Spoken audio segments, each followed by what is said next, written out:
नमस्कार। बहुत बहुत स्वागत है आपका लाइट ऑफ हिस्ट्री नामक चैनल पर। चूँकि यूपी पेट का एग्ज़ाम हो चुका है, कल मैंने आपसे रात को बोला भी था कि अब कुछ नया वैल्यूएबल वीडियो मैं आप सभी के समक्ष रोज लाने का प्रयास करूंगा, जिससे अधिक से अधिक जानकारी आप सबके समक्ष मैं शेयर कर सकूं। आज जो बात करते हैं वो बात करते हैं एक टैक्स जो काफ़ी प्रचलित टैक्स रहा है, उससे संबंधित क्वेश्चन भी काफ़ी एग्जामों में पूछे भी गए, यूपी पीसीएस में भी, आईएएस में भी। तो उस टैक्स का नाम है जजिया कर।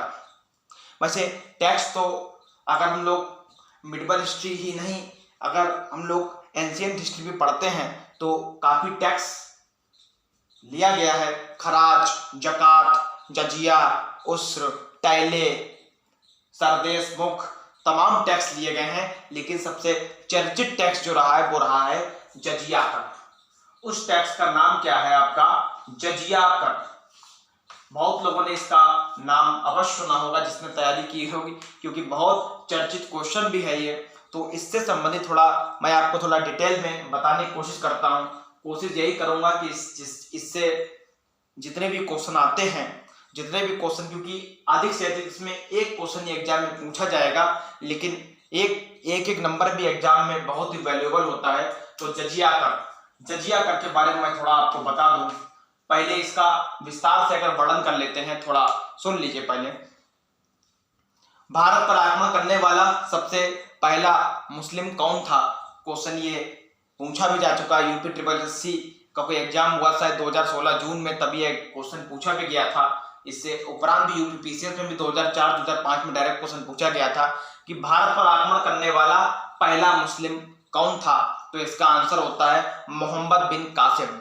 मोहम्मद बिन कासिम, ये मैं महिंद्रा एकेडमी में भी डिस्कस कर चुका था। मोहम्मद बिन कासिम पहला मुस्लिम था जिसने भारत पर आक्रमण किया था। भारत पर आक्रमण करने वाला पहला मुस्लिम कौन था? तो मोहम्मद बिन कासिम। मोहम्मद बिन कासिम ने 712 ईस्वी में भारत पर सिंध नामक स्थान पर इसने अटैक किया था, इसने भारत पर आक्रमण किया था। आपको बता दें, मोहम्मद बिन कासिम एक अरबी मुस्लिम था। मोहम्मद बिन कासिम कौन सा मुसलमान था? अगर ऑप्शन आता है अरबी या आपका तुर्की, तो हमें अरबी में टिक करना होता है। ये एक अरबी मुस्लिम था जिसने भारत पर आक्रमण किया था। नाम था मोहम्मद बिन कासिम। मोहम्मद बिन कासिम ने भारत में जब 712 में सिंध नामक स्थान, चूंकि उस समय हिंदुस्तान और पाकिस्तान एक ही थे, तो ये लोग बोलन दर्रे से होते हुए भारत पर आते थे। बोलन दर्रा आपको बता दें, जितने भी आक्रमणकारी आते थे ये सब बोलन दर्रा से होकर भारत में प्रवेश करते। दर्रा का मतलब आप जानते होंगे, दो पर्वतों के जो बीच का रास्ता होता है, जैसे एक इस ओर पर्वत और बीच में जो समतल एरिया जो होता है उसे दर्रा बोलते हैं। दर्रा का मतलब होता है दो पर्वतों के बीच की जो दूरी होती है, बीच में जो गैप होता है, उसे हम लोग दर्रा बोलते हैं। तो बोलन दर्रा से ये लोग आते हैं। क्वेश्चन अगर आ भी जाए कि हिंदुस्तान पे जितने भी भारी शक्तियों ने आक्रमण किया है वो किस दर्रे से होकर आए हैं, तो ये भी क्वेश्चन बहुत बार पूछा जा चुका है। तो बोलन दर्रा। तो इसने 712 में सिंध पर आक्रमण किया था। 712 में उस समय सिंध का राजा था दाहिर। तो राजा दाहिर को मोहम्मद बिन कासिम ने परास्त कर दिया, जो हम लोग पढ़ते हैं। और आपको बता दें, इस युद्ध का वर्णन जो हमें मिलता है चचनामा में किसका वर्णन मिलता है? जो 712 ईस्वी में सिंध में मोहम्मद बिन कासिम और राजा दाहिर के मध्य जो युद्ध हुआ था, उसे हम लोग बोलते हैं चचनामा। इस युद्ध का नाम भी बोला जाता है रावर का युद्ध। रावण नहीं, रावर का युद्ध, इसे हम लोग बोलते हैं रावर का युद्ध। रावर का युद्ध किन दो व्यक्तियों के बीच लड़ा गया? रावर का युद्ध कब लड़ा गया? 712 ईस्वी में। कहां लड़ा गया? सिंध में। किन दो के बीच लड़ा गया? तो याद रखिए, मोहम्मद बिन कासिम और दाहिर के बीच। चशनामा के अनुसार राजा दाहिर इसमें परास्त हुआ था। चचनामा। चचनामा नाम क्यों पड़ा? चच राजा दाहिर के पिता का नाम था, राजा दाहिर के पिता का नाम था चच, तो चचनामा नाम से उन्होंने जो पुस्तक लिखी है उसमें हमें रावण के युद्ध का वर्णन मिलता है। तो 712 में इसने पहले सिंध पर आक्रमण किया, सिंध पर आक्रमण किया। भारत में ये रहा नहीं था, भारत में इसका उद्देश्य था कि आक्रमण करके लूटना और फिर देश से वापस चले जाना। 712 में इसने पहले सिंध पर आक्रमण किया, फिर 712 में ही इसने मुल्तान पर आक्रमण किया। मुल्तान ये इतना फेमस आक्रमण तो नहीं है, मुल्तान वाला आक्रमण ज्यादा इतना फेमस तो नहीं है, लेकिन 712 में इसने मुल्तान पर आक्रमण किया और मुल्तान को भी इसने जीत लिया। उसके बाद वो वहां से वापस चला गया, अरब वापस चला गया, लेकिन जाते जाते बोला जाता है कि ये एक अजीबोगरीब टैक्स लगा गया, उसका नाम है जजिया कर, जिसके बारे में हमें डिस्कस करना है। तो क्वेश्चन आता है कि जजिया कर सबसे पहले किसने आरंभ किया, तो उसमें टिक करना है मोहम्मद बिन कासिम। ये काफी एग्जाम में क्वेश्चन पूछा जा चुका है, इसके संबंध में डिस्कस करते हैं हम लोग। जजिया कर, जजिया कर ये गैर मुस्लिमों पर लगाया गया एक अमानवी टैक्स था। अकबर ने भी इसे अमानवी टैक्स मान के समाप्त किया था, आगे डिस्कस करेंगे भी। ये एक अमानवी टैक्स था। ये क्या था? जजिया कर एक अमानवी टैक्स था, क्योंकि इसमें धर्म की राजनीति निष्पक्ष रूप से साफ नजर आती है। जजिया कर किससे लिया जाता था? गैर मुसलमानों से। जजिया कर लिया जाता था गैर मुसलमानों से, मतलब हिंदू, जैन, बौद्ध, सिख सबसे लिया जाता था, लेकिन मुसलमानों को छोड़ के। ऐसा बोला जाता है ये एक सुरक्षात्मक कर था, सुरक्षात्मक कर था। ये सुरक्षात्मक कर के रूप में भी जाना जाता है। मुस्लिम ऐसा मानते हैं कि जो हिंदू ये टैक्स देगा, क्योंकि उस समय तक अगर देखा जाए भक्ति आंदोलन भी अपने चरम सीमा पे था, भक्ति आंदोलन अपने चरम सीमा पे था। उसके बाद तमाम भारत के राजा या बोले हर्षवर्धन की 646 में मृत्यु हुई थी, उससे भी काफी देश प्रभावित था। तो याद रखिए ये गैर मुस्लिमों से लिया जाने वाला टैक्स था। अधिकतर हिंदू इसे देते थे कि उस समय तक अगर देखा जाए तो बौद्ध, जैन, सिख धर्म का तो विकास उस समय हुआ ही नहीं था, जो गुरु नानक का जब तो 1469 ईस्वी में हुआ था, सिख धर्म बाद में आया। उस समय तक ये धर्म जो थे वो बहुत इनकी संख्या कम थी, तो अधिकतर उस समय भारत में हिंदू और मुसलमान थे। मुसलमानों से तो लिया नहीं जाता था, तो अधिकतर हिंदू लोग थे उन्हें ये अधिकतर ये टैक्स देना पड़ता था। इसे सुरक्षात्मक टैक्स के रूप में भी जाना जाता था। ऐसा माना जाता है कि आगे अगर मुस्लिम कोई आक्रमण करते हैं तो इससे हिंदुओं की रक्षा की जाएगी, ऐसी मानता है, ऐसा लिखा हुआ है। लेकिन हमें फिलहाल याद रखना है जजिया कर सर्वप्रथम हिंदुओं पर किसने लगवाया? जजिया कर सर्वप्रथम हिंदुओं पर किसने लगाया? तो मोहम्मद बिन कासिम, हमें टिक कर देना है। मैं हिंदुओं का नाम ले रहा हूं क्योंकि आगे क्वेश्चन जो आएगा वो भी मैं आपको बताऊंगा। जजिया कर सर्वप्रथम हिंदुओं पर किसने लगवाया? हिंदुओं पर किसने लगाया जजिया कर? मोहम्मद बिन कासिम। मोहम्मद बिन कासिम ने सबसे पहले जजिया कर हिंदुओं पर लगाया। ये जजिया कर जो है ये 5 लोगों से नहीं लिया जाता था। हिंदुओं पर तो लगता था, लेकिन 5 ऐसे भी थे जिनमें ये टैक्स नहीं देना होता था। ये IAS 2011 में क्वेश्चन डायरेक्ट पूछा भी गया था कि जजिया कर किन हिंदुओं को नहीं देना होता था। हिंदुओं को तो देना होता था, लेकिन हिंदुओं में भी कुछ लोग ऐसे थे जिन्हें ये कर नहीं देना होता था। याद रखिए, थोड़ा आपको बता दूं, पहला जो कर था वो ब्राह्मण। याद रखिए ब्राह्मणों को ये कर नहीं देना होता था, क्योंकि बोला जाता है उस समय तक ब्राह्मण भिक्षा मांग के अपनी खाना पूर्ति करते थे, क्योंकि ब्राह्मण ऑलरेडी भिक्षा मांग के अपना पेट भरते हैं, अपनी खाना पूर्ति करते हैं। तो जजिया कर 5 व्यक्तियों को नहीं देना होता था, 5 हिंदुओं को नहीं देना होता था। मुस्लिमों को तो ये देना ही नहीं था, क्योंकि इसका नाम ही है गैर मुस्लिम कर, गैर मुस्लिम कर। तो पहला ब्राह्मण, पहला तो ये ब्राह्मणों को नहीं देना होता था। याद रखिए जजिया कर कुल 5 लोगों को नहीं देना होता था। पहला ब्राह्मण, ब्राह्मणों को इस कर से दूर रखा गया। दूसरा बच्चे, जितने भी छोटे बच्चे थे उन्हें भी इस कर से दूर रखा गया, इस कर से दूर रखा गया। तीसरा जितने भी बूढ़े होते थे, जितने भी असहाय होते थे, बूढ़ों को भी इस टैक्स से दूर रखा गया, उन्हें भी ये टैक्स नहीं देता होता था। अगर चौथा पढ़ते हैं तो विकलांग, हैंडीकैप, तो विकलांगों को भी ये टैक्स नहीं देना होता था। जो विकलांग होते थे उन्हें भी ये टैक्स नहीं देना होता था, क्योंकि ये इतने सामर्थ्यवान थे ही नहीं कि ये टैक्स भर पाए। और अंतिम महिलाओं को, हिंदू महिला जितनी भी थी उन्हें भी ये टैक्स नहीं देना होता था। तो जजिया कर सबसे पहले हिंदुओं पर किसने लगाया, जजिया कर सर्वप्रथम हिंदुओं पर किसने लगाया, अगर बात आ जाती है तो बोलते मोहम्मद बिन कासिम। और जजिया कर कितने हिंदुओं को नहीं देना होता था, 5 प्रकार के जो हिंदू थे उन्हें यह टैक्स नहीं देना होता था। अगर वो ब्राह्मण है तो जजिया कर नहीं देना होता था, बच्चों को, बूढ़ों को, विकलांगों को और महिलाओं को, इन 5 कम्युनिटी को इस टैक्स से दूर रखा गया। यहां तक क्वेश्चन आ सकता है ब्राह्मणों को क्यों नहीं देना होता था, फिर मैं डिस्कस कर देता हूं।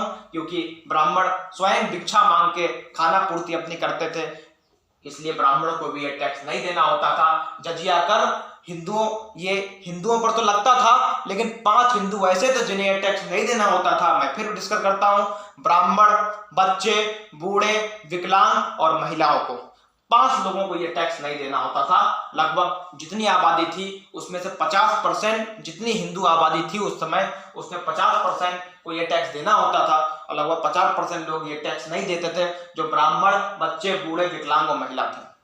यहां तक बात समाप्त हो जाती है, क्योंकि बात जजिया करके करते हैं तो इसी टॉपिक पर रहने की कोशिश करते हैं। तो नेक्स्ट अगर हम लोग थोड़ा पढ़ लेते हैं, थोड़ा अगर दिल्ली सल्तनत की बात करते हैं तो दिल्ली सल्तनत में एक वंश आता है तुगलक वंश। वैसे तो दिल्ली सल्तनत की स्थापना 1206 ईस्वी में कुतुबुद्दीन ऐबक ने की थी, 1206 ईस्वी में कुतुबुद्दीन ऐबक ने की थी। लेकिन अगर देखा जाए क्योंकि गुलाम वंश के नाम से जाना जाता है, तो थोड़ा याद रखिए, पहला गुलाम वंश आता है, उसके बाद अगर चूंकि 1206 से 1280 तक गुलाम वंश चलता है, याद रखिए थोड़ा, फिर 1206 से लेके 1290 तक गुलाम वंश चला, 1290 से आपका 1320 तक खिलजी वंश चलता है। उसके बाद एक वंश आता है जिसके बारे में चर्चा करनी है, जो 1320 से लेके लगभग 1320 से लेके 1388 तक चला है। 1320 से लेके 1388 तक जो वंश चला है, 1320 से लेके 1388 तक जो वंश चला है, उसका नाम जो है वो है तुगलक वंश। तुगलक वंश याद रखिए। तुगलक वंश का ही एक राजा था, उसका नाम जो था वो था फिरोज शाह तुगलक। फिरोज शाह तुगलक 1351 से लेके 1388 तक राजा रहता है। 1351 से लेके 1388 तक राजा रहता है। उसने ये कर ब्राह्मणों पर भी लगा दिया। मोहम्मद बिन कासिम ने हिंदुओं पर लगाया, इससे ब्राह्मण दूर थे। लेकिन याद रखिए, जब आगे फिरोज शाह तुगलक आया, फिरोज शाह तुगलक ने ये कर ब्राह्मणों पर भी लगा दिया। क्वेश्चन पूछा जाए कि हिंदुओं पर ये कर किसने लगाया, तो मोहम्मद बिन कासिम, लेकिन ब्राह्मणों पर सबसे पहले ये किसने लगाया, मैं सबसे पहले की बात कर रहा हूं, ब्राह्मणों पर ये कर सबसे पहले किसने लगाया, ब्राह्मणों पर। तो फिरोज शाह तुगलक ने ये ब्राह्मणों से भी लेना शुरू कर दिया, अर्थात बच्चे, बूढ़े, विकलांग, महिला को छोड़ के ये ब्राह्मणों से भी ये कर लेने लगा। ब्राह्मणों पर जजिया कर किसने लगाया, ब्राह्मणों पर सर्वप्रथम जजिया कर किसने लगाया था, याद रखिए, क्या नाम है, फिरोज शाह तुगलक। और हिंदुओं पर किसने लगाया था, वो 712 ईस्वी में लगाया था। वो कौन था, आपका मोहम्मद बिन कासिम। आगे ये टैक्स लगातार लिया गया। आगे आ जाता है अकबर। फिरोज शाह तुगलक का शासनकाल था 1351 से 1388। आगे अगर मुगल वंश में हम लोग आ जाते हैं, अकबर के बारे में अगर हम लोग कुछ ध्यान से पढ़ते हैं तो कुछ आंशिक उसमें देखते हैं कि हिंदू मुस्लिम आंशिक एकता का प्रतीक भी था वो। इसमें तमाम ऐसे सुधार किए हैं अगर हम लोग पढ़ते हैं। हालांकि कुछ लोग बोलते हैं कि जब से जोधाबाई से वो शादी करते हैं, जोधाबाई कौन थी, राजस्थान के कछवाहों से बिलोंग करती हैं। ये भी क्वेश्चन आ चुका है यूपी पीसीएस में, जोधाबाई का संबंध कौन से जनजात से था, तो कछवाहों से उनका संबंध था, जो कि राजस्थान में आज भी बोलते हैं लगभग 20 से 25 लाख कछवाहा रहते हैं। कछवाहा की बात कर रहा हूं मैं, कछुआ की बात नहीं कर रहा हूं, कछवाहा। तो जोधाबाई कौन थी, कछवाहा, कछवाहा। इसने अकबर ने क्या किया, अकबर ने जब इसे देखा, क्योंकि अकबर 1556 ईस्वी 1605 ईस्वी तक भारत का सम्राट रहा है। अगर हम लोग इसे पढ़ते हैं तो देखते हैं अकबर ने इसे देखा और अकबर ने इसे अमानवी टैक्स बताया, क्योंकि ये मुस्लिमों से नहीं लिया जाता था, ये हिंदुओं से लिया जाता था। तो अकबर को ये बड़ा अमानवी लगा। अकबर ने इसे जाति धर्म में भेद करने वाला टैक्स बताया और अकबर ने 1664 ईस्वी में ये कर समाप्त कर दिया। अकबर ने 1664 ईस्वी में ये कर समाप्त कर दिया। क्वेश्चन आता है कि जजिया कर को किसने समाप्त किया था सर्वप्रथम? मैं सर्वप्रथम की बात कर रहा हूं। सर्वप्रथम जजिया कर को किसने समाप्त किया? अकबर ने 1664 ईस्वी में अकबर ने इसे समाप्त कर दिया था। 1664 ईस्वी में अकबर ने इसे समाप्त कर दिया था। और इसके साथ ही 1663 ईस्वी में अकबर ने एक टैक्स और समाप्त कर दिया था, उसका नाम था तीर्थ यात्रा कर। तीर्थ यात्रा कर मैंने इंटर की एक किताब में ये पढ़ा भी था। लगभग 2.25 करोड़ रुपए की हर साल इससे इनकम होती थी। मैं तीर्थ यात्रा कर की बात कर रहा हूँ। बात हो रही है जजिया कर की, लेकिन थोड़ा डिस्कस अगर कर लेते हैं तो तीर्थ यात्रा कर भी अकबर ने समाप्त किया था 1663 ईस्वी में। बोलते हैं इससे लगभग 2.25 करोड़ रुपए की इनकम होती थी। तीर्थ यात्रा कर भी अकबर ने 1663 ईस्वी में समाप्त कर दिया था। हालांकि बात हो रही जजिया कर की। जजिया कर अकबर ने कब समाप्त किया था? 1664 ईस्वी में। ये टैक्स अमानवी है। ये हिंदू और मुस्लिम को दूर करने में, डिवाइड एंड रूल करने का टैक्स है। अगर ये लिया जाए तो मुस्लिमों से भी लिया जाए, लेकिन ये केवल हिंदुओं से लिया जा रहा है, तो ये अमानवी टैक्स है। अमानवी टैक्स है तो अकबर ने ये कहकर इसे 1664 ईस्वी में सर्वप्रथम जजिया कर किसने समाप्त किया? अकबर ने 1664 ईस्वी में। आगे अगर हम लोग पढ़ते हैं, अब आ जाता है औरंगजेब। हालांकि जहांगीर और शाहजहां भी रहे, लेकिन जहांगीर और शाहजहां का इससे संबंध नहीं रहा, क्योंकि अकबर ने इसे समाप्त कर दिया था।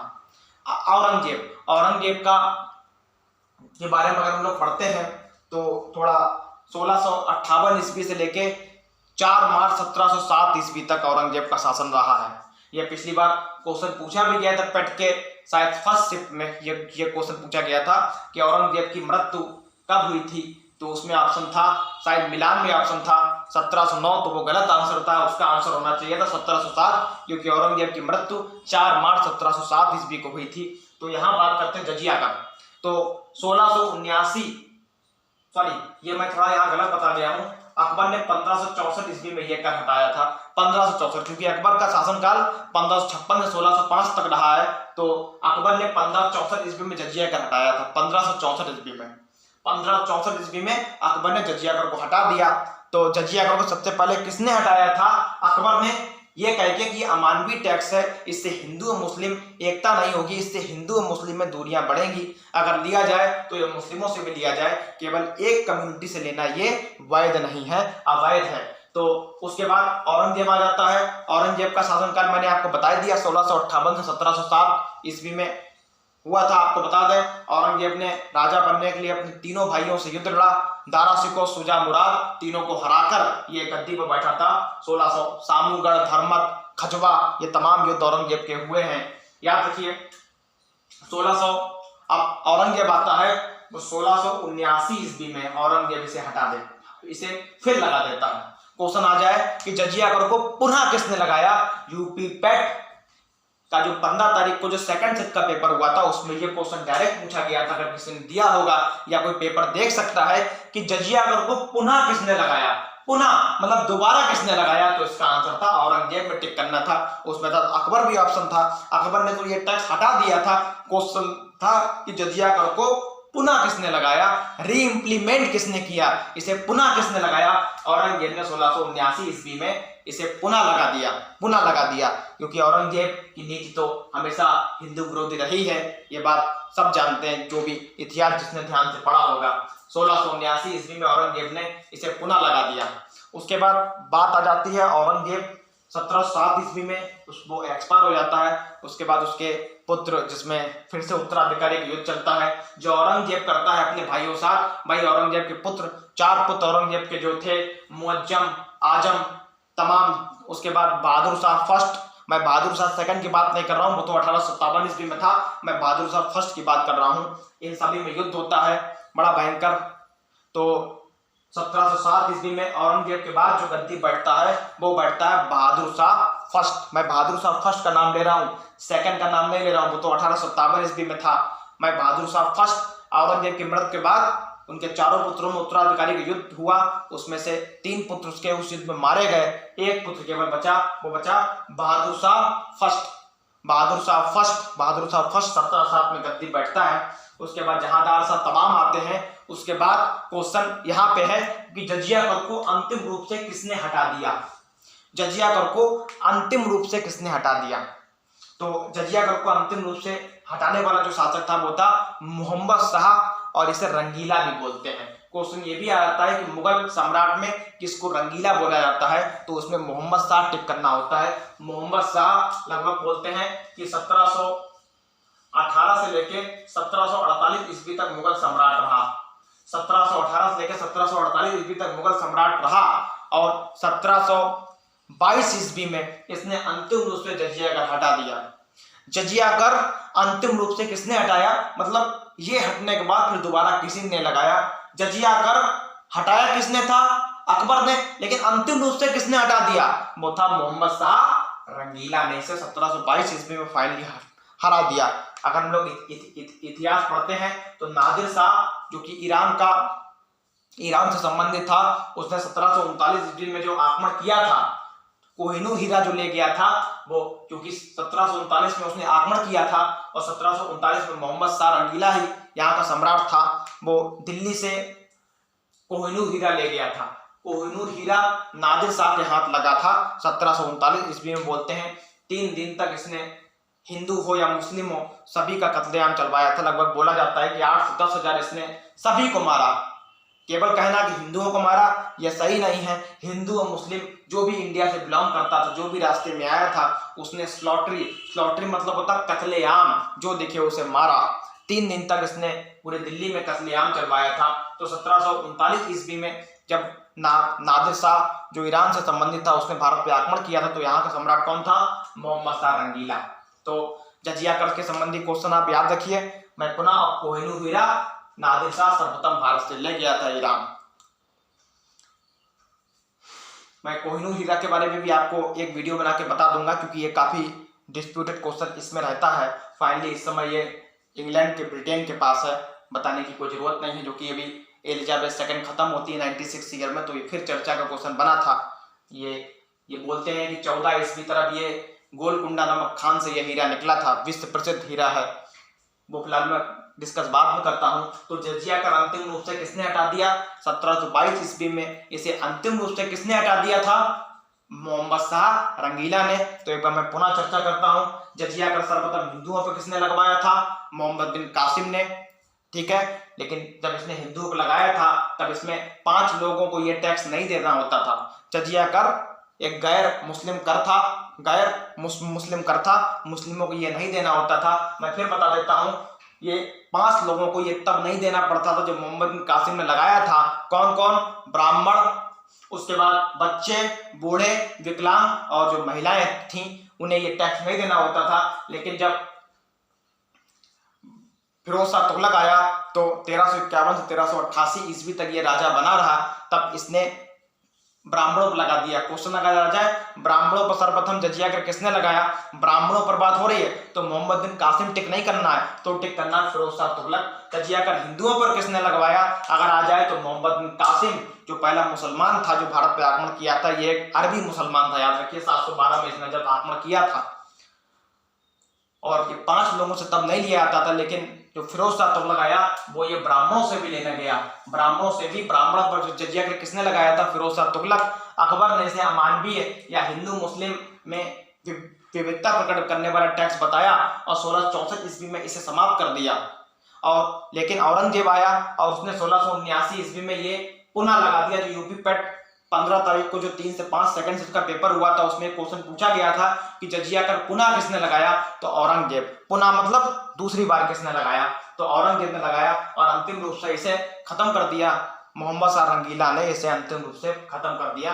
तो ये जजिया कर से संबंधित क्वेश्चन है। ये 5 लोगों से नहीं लिया आता तब ये लगाया गया, तो याद रखिए ब्राह्मण, बूढ़े, बच्चे, विकलांग और, क्योंकि ये चारों देने में समर्थ नहीं थे, लेकिन बाद में ब्राह्मणों पर इसलिए लगा दिया गया क्योंकि बोलते आते हैं तब ब्राह्मण थोड़े विकसित हो गए थे। पहले ब्राह्मण भिक्षा मांग के अपनी पूर्ति करते थे, ऐसा बोला जाता है, क्योंकि दूसरों को शिक्षा देते थे और उसके बदले, शिक्षा के बदले भिक्षा लेते थे, तब उन्हें ये टैक्स नहीं देना होता था। लेकिन फिरोज शाह तुगलक ने ये ब्राह्मणों को लगा दिया।